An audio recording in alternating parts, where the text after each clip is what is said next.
Hello students, most welcome on your own channel लेगना online study.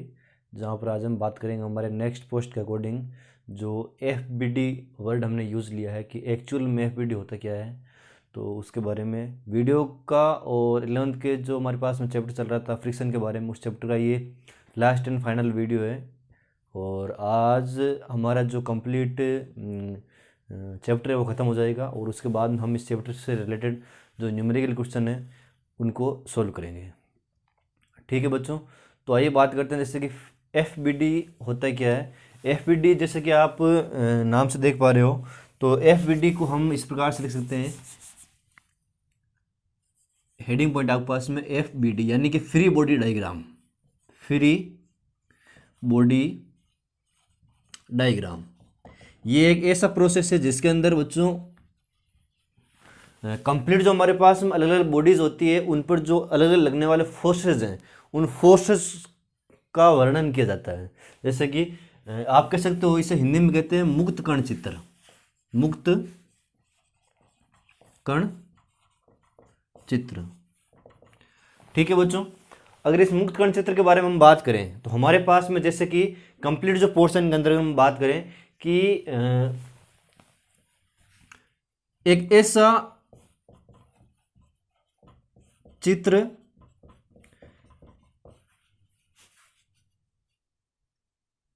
अथवा किसी कण पर लगने वाले बलों का वर्णन।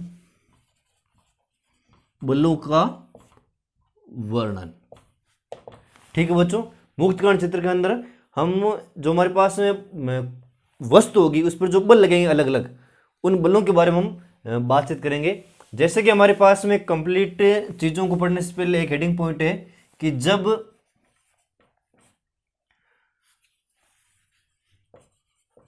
कण निकाय परस्पर एक दूसरे से जुड़े हुए हो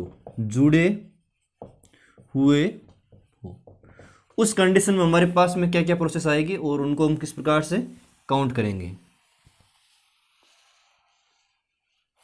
ठीक है बच्चों, तो उस प्रक्रिया को हमें देखना है।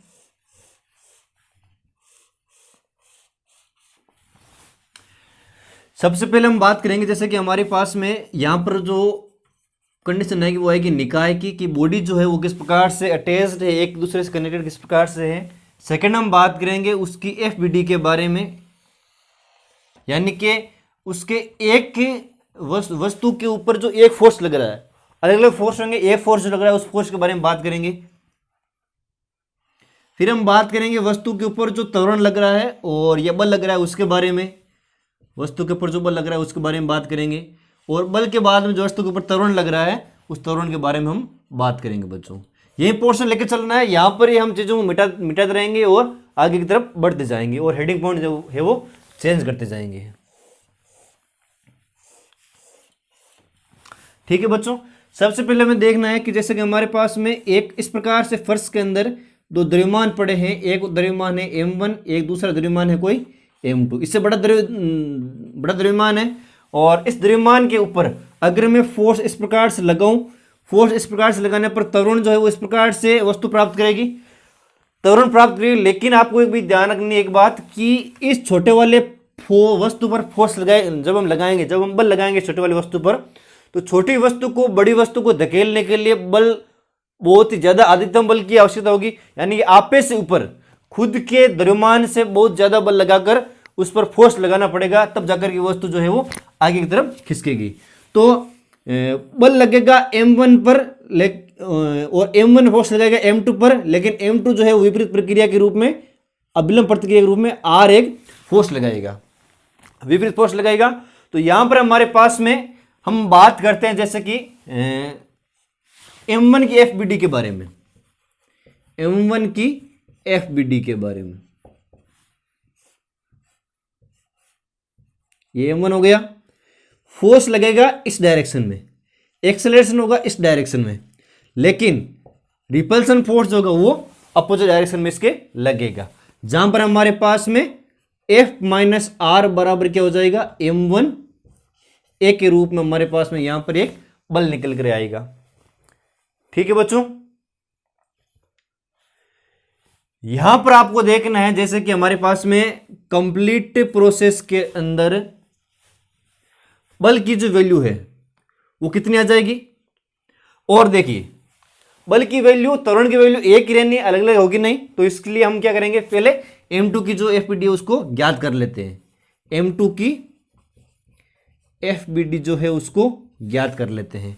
तो m2 की FBD किस प्रकार से लगेगी, m2 की लगेगी इस प्रकार से, माना कि आपको बड़ा ही समझना है, ये द्रव्यमान जो है वो इस प्रकार से फोर्स लगेगा F, एक्सेलरेशन लगेगा इस डायरेक्शन में, m1 फोर्स लगाएगा इस डायरेक्शन में, लेकिन विपरीत फोर्स लगेगा, इसलिए r की जो वैल्यू हो जाएगी वो हो जाएगी m2 a के रूप में। हमारे पास में इसका फोर्स कौन सा है, r की वैल्यू क्या है, m2 a के बराबर है। तो फोर्स की वैल्यू रख करके देखो, F बराबर m1 प्लस m2 ब्रैकेट में a, ये हमारे पास बल की वैल्यू हो गई। और एक्सेलरेशन वैल्यू हो जाएगी F upon m1 plus m2 के रूप में, ये त्वरण की वैल्यू हो गई। अब अगर हम बात करें जैसे कि नेक्स्ट प्रोसेस के अंदर कि अगर हमारे पास में इस प्रकार के तीन निकाय जुड़े हुए हो, इस प्रकार के तीन निकाय जुड़े हुए हो, तब उस कंडीशन में हमारे पास में क्या कंडीशन है वो आगे आ सकती है। देखिए बच्चों, करना कुछ नहीं है, सिंपल से प्रोसेस के अंदर मैं बता दूं आपको कि जैसे कि ये हमारे पास में एक फोर्स लगेगा m1,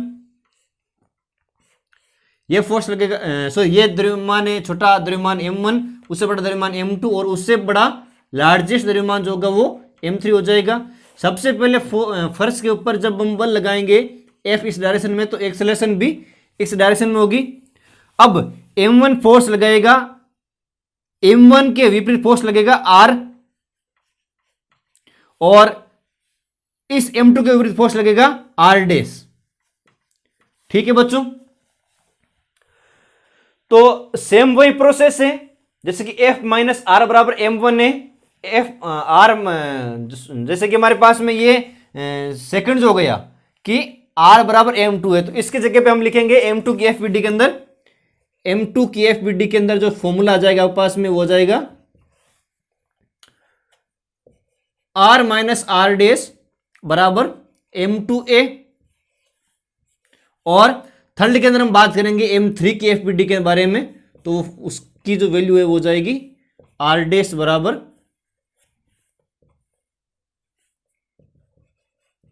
m3a के रूप में। ठीक है बच्चों, तब उस कंडीशन में हमारे पास में जो वैल्यूज आ जाएगी फोर्स की वो जाएगी F बराबर m1 plus m2 plus m3a, और एक्सेलरेशन वैल्यू हो जाएगी F upon m1 plus m2 plus m3।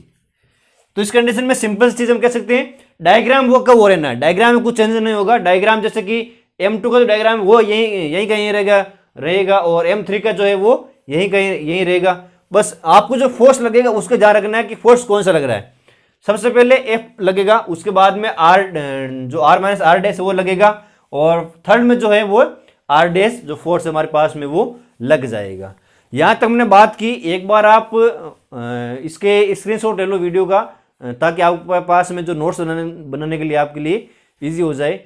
और अब हम बात करेंगे जैसे कि जब कण निकाय परस्पर भारहीन रस्सी के द्वारा जुड़े हुए हो, यही आपका प्रोसेस है, और इसके बाद में चीजें जो होगी वो एंड हो जाएगी इसकी।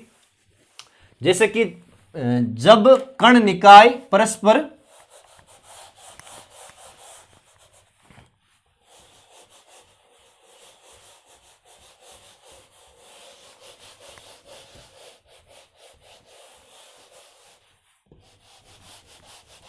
भारहीन रस्सी से जुड़े हुए हो,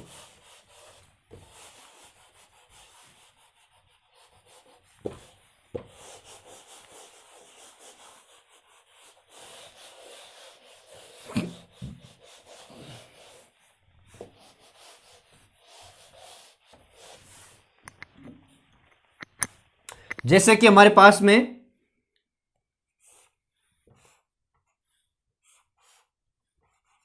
ये कोई एक द्रव्यमान है जब कण निकाय परस्पर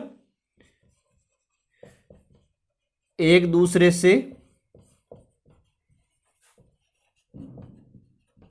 भारहीन रस्सी से जुड़े हुए हो। M1 के बारे में बात करते हैं तो M1 के अंदर हम क्या करेंगे, जैसे कि M1 के बारे में अगर हम बात करें तो M1 के बारे में क्या होगा कि जब फोर्स लगेगा इस डायरेक्शन में तो एक्सेलरेशन भी इस डायरेक्शन में होगा।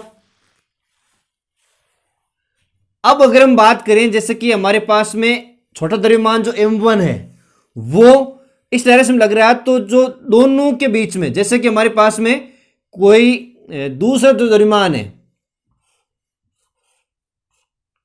M2 जो है वो एक दूसरे से भारहीन रस्सी से जुड़ा हुआ है, दोनों के बीच में तन्यता उत्पन्न होगी, तनाव उत्पन्न होगा। अब इस कंडीशन में हमारे पास में जब M1 के हम FBD बनाते हैं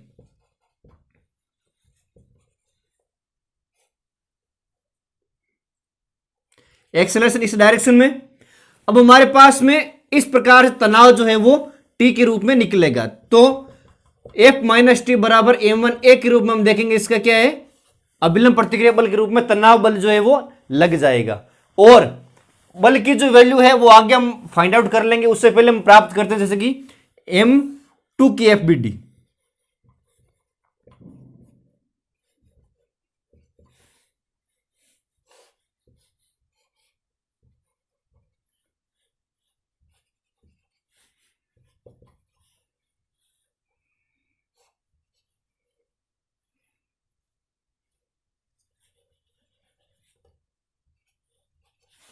तो T की वैल्यू कितनी हो जाएगी, T बराबर M2 है, यही एक तरह का हमारे पास में बल है और यही एक तरह का हमारे पास तनाव बल है।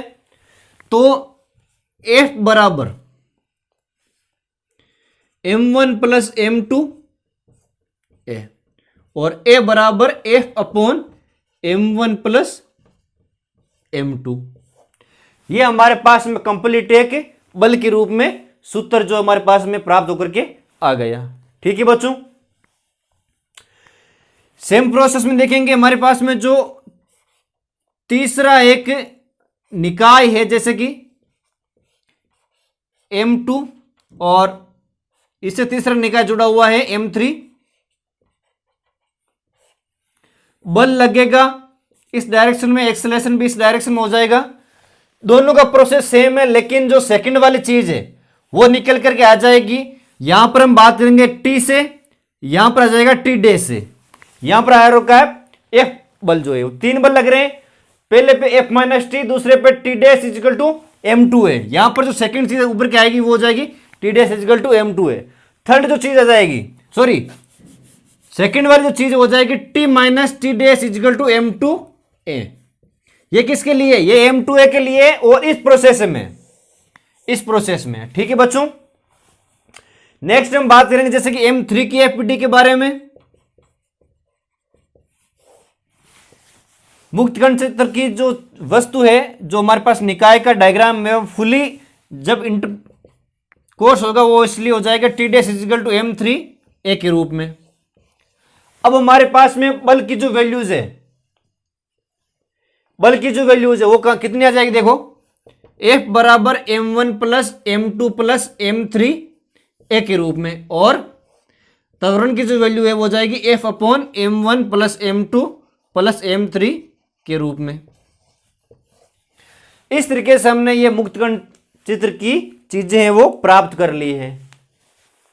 छोटा सा वीडियो है, ज्यादा लॉन्ग वीडियो है नहीं, और जल्दी जो हमारे पास न्यूमेरिकल चीजें हैं इसकी कंप्लीट चैप्टर की वो एक साथ में प्रोवाइड कराएंगे, और कुछ नोट्स जो हैं वो भी मैं अपलोड करते जाऊंगा क्वेश्चन, और जैसे कि पोस्ट के अकॉर्डिंग। तो होप की वीडियो समझ में आया, और फॉर्मूला जो बेसिक चीज़ें हैं वो आपको मैं इससे रिलेटेड और भी आगे लिखाते रहूँगा। ठीक है बच्चों, तो चैनल को ज़्यादा से ज़्यादा शेयर करें, सब्सक्राइब करें, अपने जो कमेंट हैं वो भी, जैसे कि आपके जो विचार है वो भी अपने कमेंट बॉक्स में लिखें। तब तक के लिए जय हिंद, जय भारत।